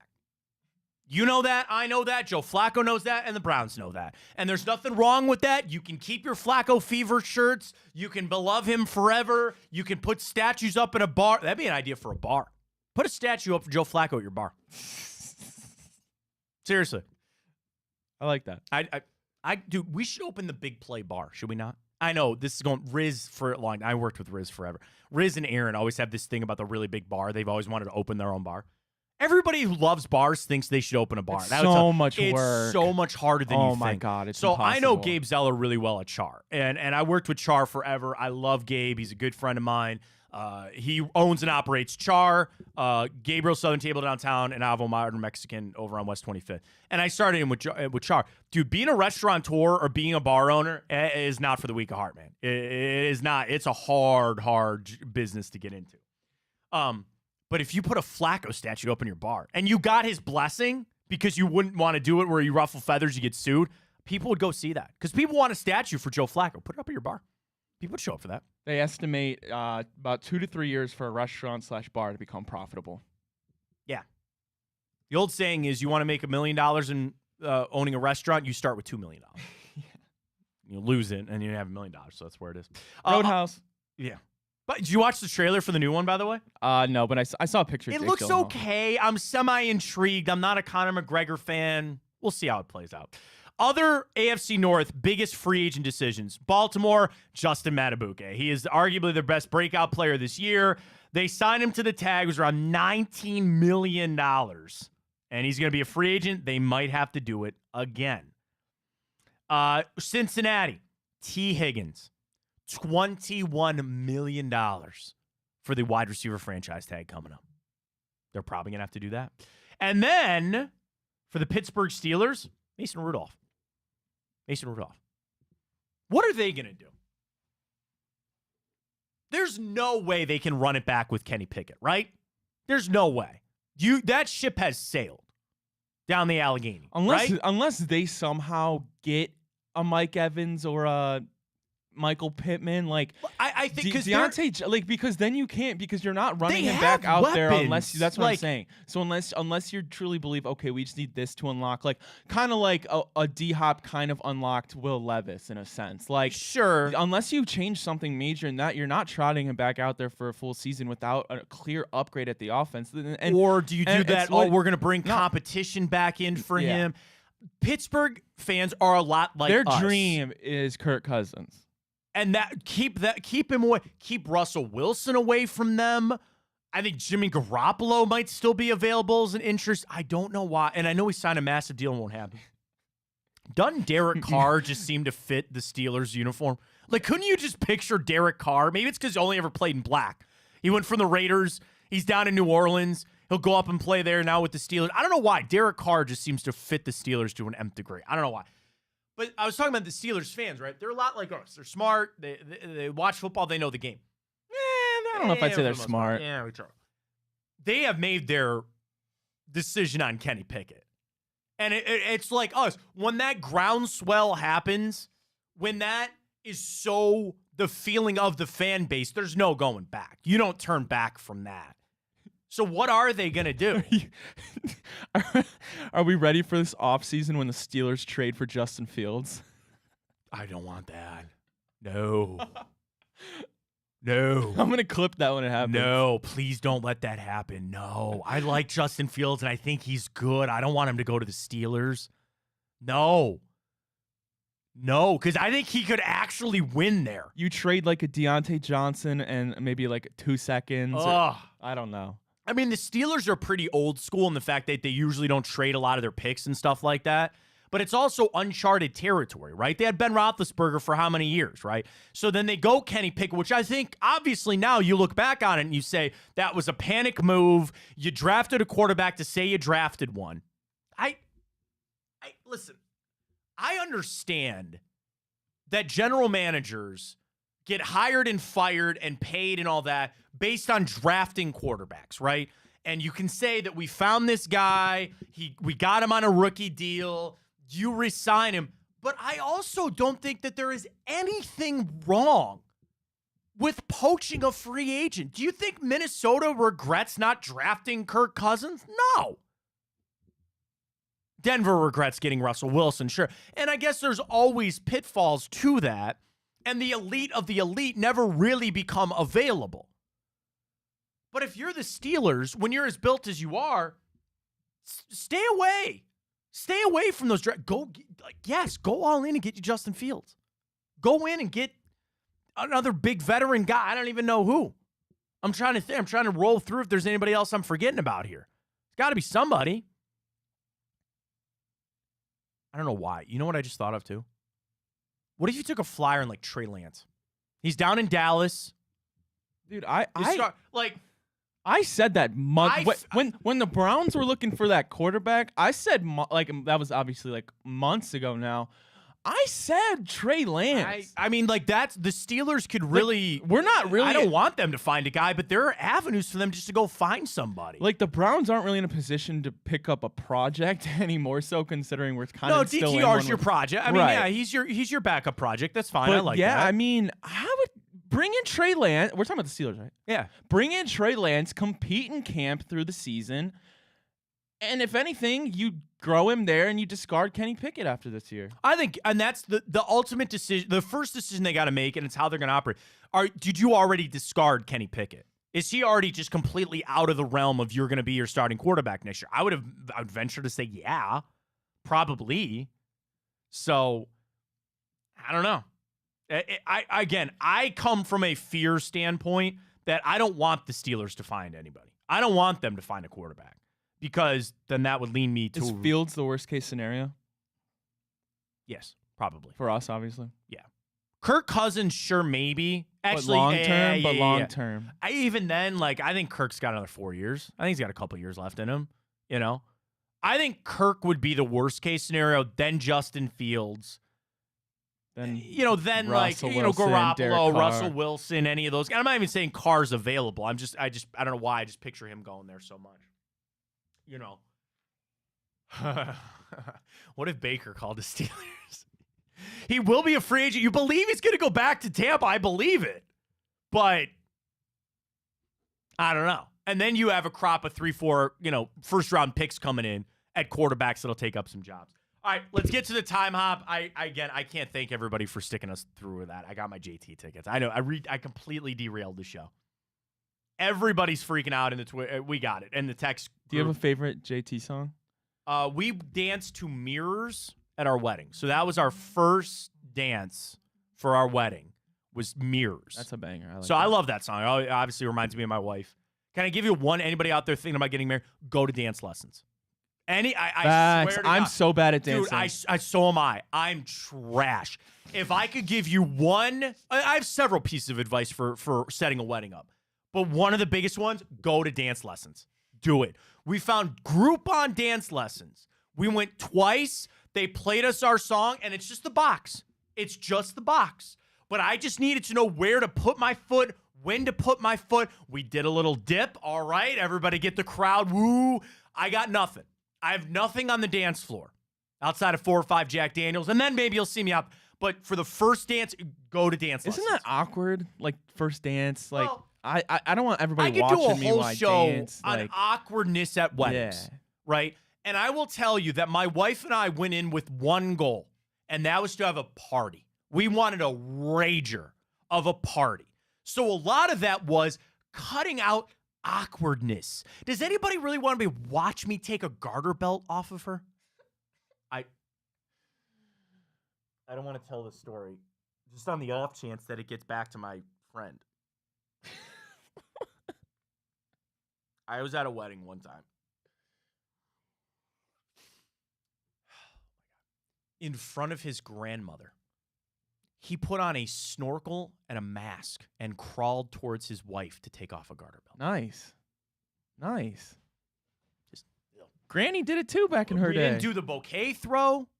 Granny was getting our hurt. Ultimate goal. The only thing was to be as up. So first off, the ceremony, we were up there for 12 minutes. Got down, cocktail hour. We ran our first dance, my first dance with my mom, her dance with her dad. You eat dinner, get your ass on the dance floor. That was our wedding. Like, I loved it. It was quick. It was fast. We were going, moving. I want to have a wedding now. It's fun. It's what you make it to be, which is important. The do not playlist is more important for the DJ than the must playlist. So here's how our DJ worked. It was a street light. You had green, yellow, and red.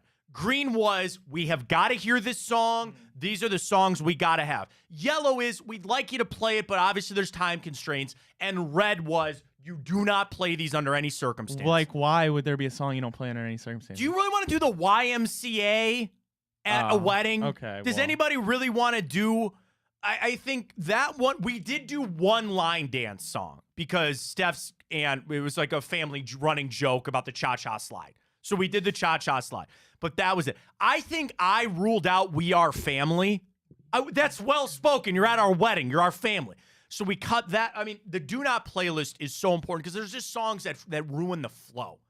You know, you're at a wedding, a good DJ, you don't leave the dance floor.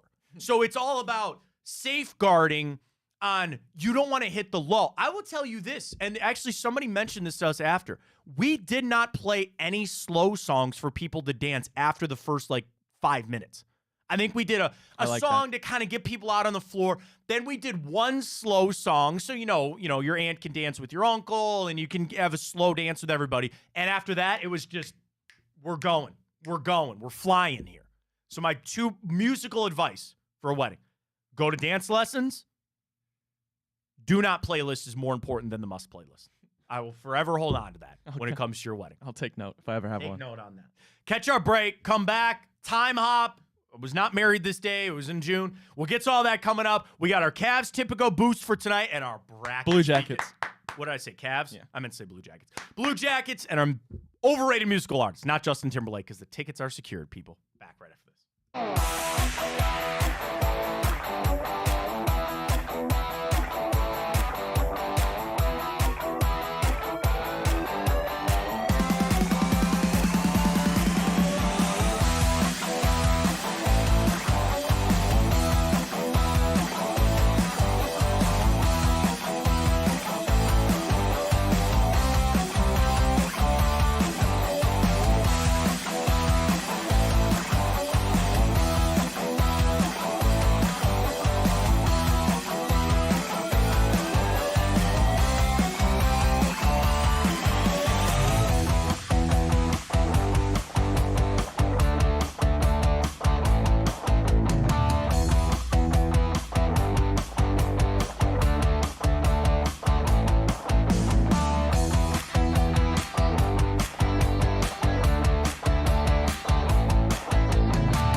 right, we have back in a little bit of time hop. 30th of January, the date. I got a lot of Super Bowls in history, and I got 2 movies that we'll get to with Ryan coming up, including a pretty stacked day for birthdays.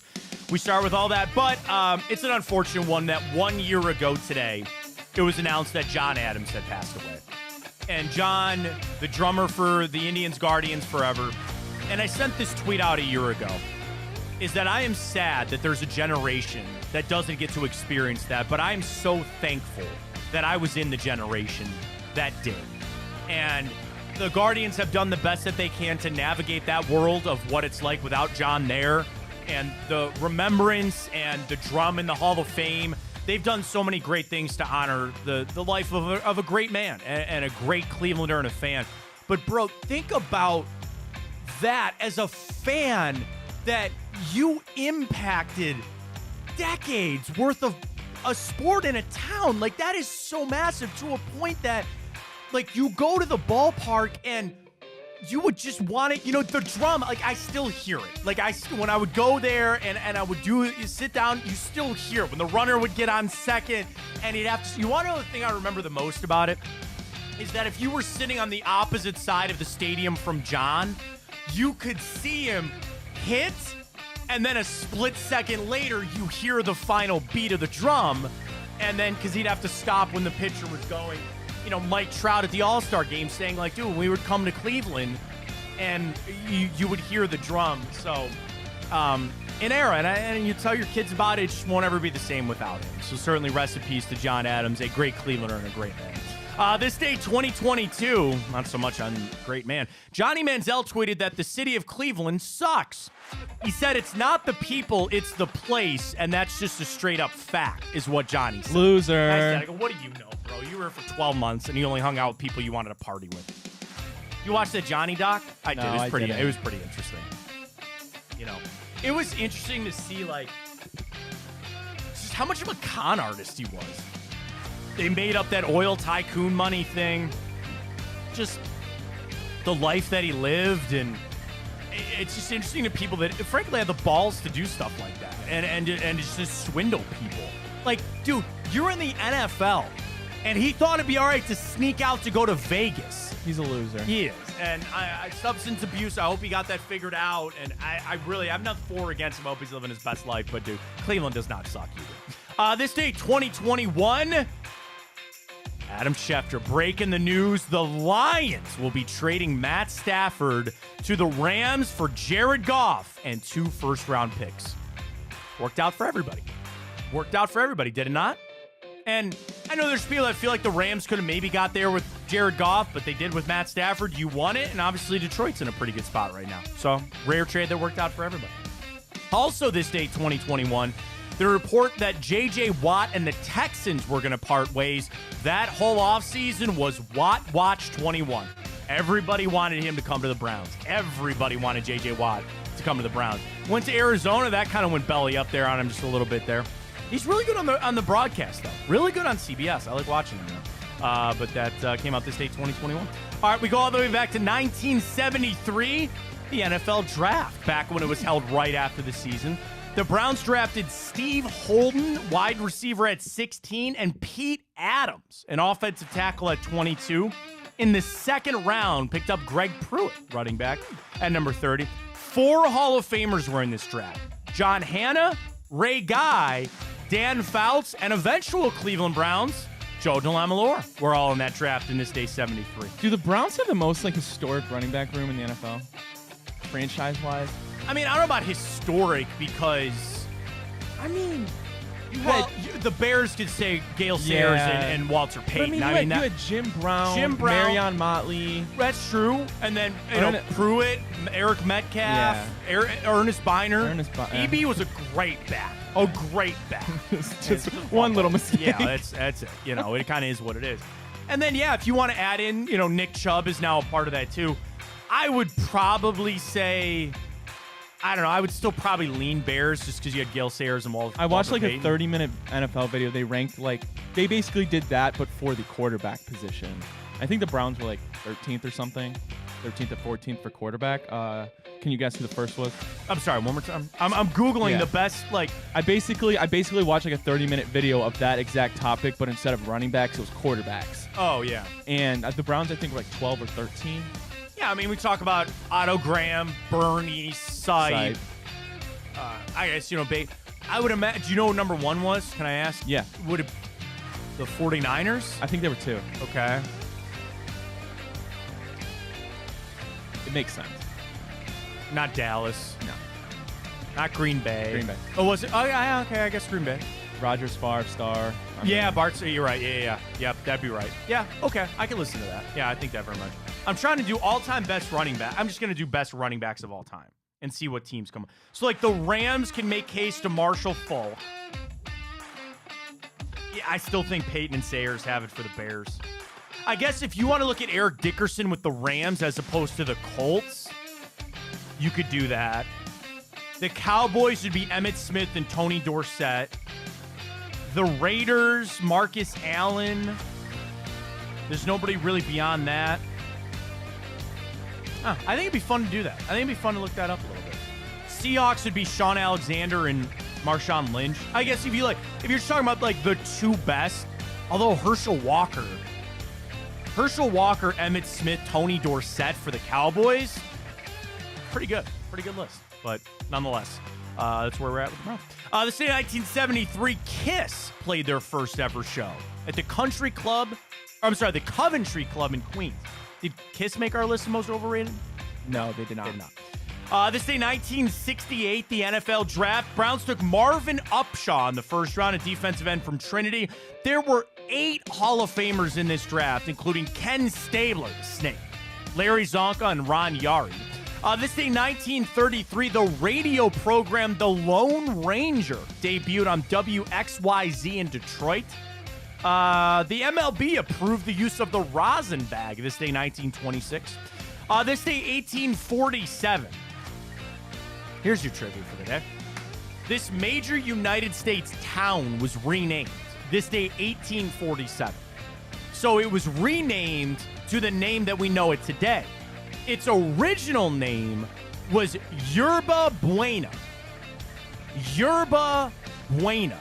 This is a city in America? It's a city in America, a major United States city that was renamed this day, 1847, to the name it has currently, but it was originally known as Yerba Buena. New York? Good guess on the Buena, because isn't that new? Or that's new way. Good. Whatever, I don't know. Buena's good. Buena is good, right? You tell I was great in Spanish. Let me give you your hint. Think about 1847. Everybody was going west, right? So it's west. San Francisco? San Francisco is correct. San Francisco renamed this day 1847. Yerba Buena became known as San Francisco. 3 Super Bowls for you this day in history. This day 2000, Super Bowl 34, the greatest show on turf. The Rams beat the Titans 23-16. Kurt Warner threw for 414 yards and 2 touchdowns in that Super Bowl. This day 1994, Super Bowl 28. Cowboys beat the Bills for the 2nd straight year. Emmitt Smith, the MVP, 132 rushing yards and 2 touchdowns. That was, of course, the Bills' 4th straight loss in the Super Bowl. This day, 94. When we go back to this day, 1983, Super Bowl 17. Washington beats Miami 27-17. The Super Bowl record here, Washington scored 17 straight points in the second half and set a Super Bowl record with 276 rushing yards. This was also the strike-shortened season. Washington finished the regular season with an 8-1 record. They only played 9 games. Asterisk. 9. Was that Doug Williams? Was that Doug Williams in that game? I think so. It had to be, right? What did I say, Super Bowl 17? Had to be Doug Williams, right? John Riggins. MVP was John Riggins. Final box score. No, Joe Theismann. Sorry. Joe Theismann. 2 touchdowns for him. John Riggins ran for 166 yards and a touchdown. Don Strock was in that game for Miami. David Woodley was their starting quarterback for the Dolphins. He was 4 out of 14 for a touchdown and interception. Interesting stuff there this day in history. Happy birthday goes out to Curtis Strange, golfer. Jalen Rose, former Cavs draft pick. Dazana Diop. Tyquan Lewis, former Ohio State Buckeye. Trey Sermon, another Buckeye. FDR. Gene Hackman. What role do you think of Gene Hackman? I don't know who that is. You know what Gene Hackman is? Hackman? Yeah. You don't know Gene Hackman? Wow. Age gap. Kid Cudi, you know who that is. Wilder Valderrama. Phil Collins, drummer of what band?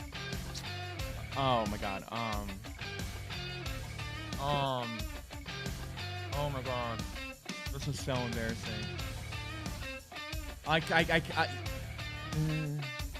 That song, isn't that him? I don't know. I don't know what you're trying to sing over there. That one song is like that song, right? That's all. That is the song, yes, of this band. I can't think of it. Oh my gosh.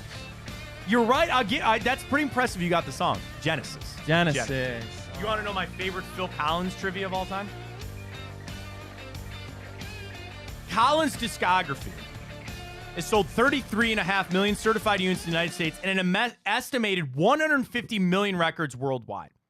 He is one of only 3 recording artists to sell 100 million records as a solo artist and as a member of a band. So he did it with Genesis and a solo. Who are the 2 other artists to sell 100 million records as a solo artist and a member of a band? I might have this. Okay. Beyonce? No. I think. Does Michael Jackson count? He does, because he's one. Jackson Okay. 5, then of course individually. Paul McCartney? Paul McCartney is correct. But it's like Phil Collins, you would not think of that. But yes, Paul McCartney, Michael Jackson, and Phil Collins. And Christian Bale celebrating a birthday today. Batman for a lot of people. Yeah. Goat actor. American Psycho, all that. Was he good in Thor? Did you see it? I heard it wasn't good. He was good, but the movie was Buns. Fair enough. I don't know if these movies are buns or not, but we'll see 2 of them for you. We start this day, 2009. This movie is very famous for his speech that a father has to give. What year? 2009. A speech a father has to give his kid? And he's on the phone while he does it. He doesn't give it to his kid. Taken. Taken is correct. I've got a very specific set of skills. You ever hear Seth MacFarlane do that as Kermit the Frog? Hilarious. Google that. All right, and then the final one, this day, 2004. I'm Googling it because I don't really have a good thing on how I would describe it. Movie 2004. I think, this movie is all about dancing. Heavy influence on dancing. Omarion was in this. Steve Harvey was in this. Anything? I've never seen a movie with Steve Harvey. He was a minor role, I think. Have you heard of You Got Served? No. You Got Served, this day 2004. Those are your movies taken in You Got Served this day in history. All right, bracket, we gotta go! All right. Let's get to it. Most overrated musical artists. Ryan, list them on out for everybody. All right, Group 1 and 2 are going today. Group 1 is the Beatles, Blink-182, Lionel Richie, Who put Rod Blink Stewart. in there? No. Take it. No. I think, wait. No, Blink-182 does not deserve to be in there. Okay, let me say this. It might have been Cody, our artist. He had a whole, I love you, Cody, but he had he put Metallica in there, and he put Green Day. I'll take no Green Day slander on this show. I don't care. No Green Day slander. Green Day sucks. No, how? Green Day sucks. How? They're not good. They're great. They have one song. That's it. They have one song. That's it. They have way more than I'm assuming you're thinking of Boulevard of Broken Dreams. No. Okay, I do like that song too. American Idiot? No, I don't like that. Holiday? Matt reminds me of Matt. No, I can't even tell you what song it is. Not Basket Case. Maybe it is Basket Case. I don't know. Not a big Green Day guy. I don't like Green Day. Green Day is deserving on this list. Blink-182 does not deserve to be on this list. But Green Day's way better than Blink-182. You are high. You're high. There is no way. Who started the movement that led to Green Day? Blink-182. Okay, I guess Green Day was around in the 90s too. Erroneous on both accounts. Blink-182. Green Day was so bad they had to drop their number. They had to drop Green Day 75. Blink-182 kept their number. That's how good they are. No. Blink over Green Day. Not a chance. All day, Anyway, all Group day. 2, Bruce Springsteen, Fair. Green Day. Yeah. See, that shouldn't be in there, but this definitely should. 311. That's you and some of the other fans that we have that know that I'm a giant 311 fan. You're getting me all riled. 311 will not win. You want to get back in the betting circle here, Ryan? I will bet you. We already got dinner and drinks on this. You want to go for dessert? I will bet you a dessert at our dinner that 311 will not win that group. I could easily get people to vote. Go ahead, do it. Bruce Springsteen will win that. And finally, 4 is Pearl Jam. So those are the ones going today. All right, tweet those out at the show, at Matt Fontana Show, right after. Get us on that. Appreciate everybody joining us this morning. I really apologize for just derailing the show, but I got the Justin Timberlake tickets for it. We're good to go. I'm the husband of the year right now. All our friends love me now, too, because they use my thing to get in the precinct. Your Green Day take is the most atrocious thing They're I've bad, ever heard dude. you They're not say. good. They're not good. I don't know how they got in the Rock Hall. I don't know. Because they're awesome. Stop that. The barrel's getting low, okay? Over there for the Rock Hall. Let's just call it for what it is. All right? Green Day didn't deserve to be in. We got to go. Appreciate everybody joining us. Wednesday edition, a lot more fun. We'll talk to everybody then. You're fried, man. Go listen to some Green Day. He's Ryan Tyler. I'm Matt Fontana. As always, take it easy.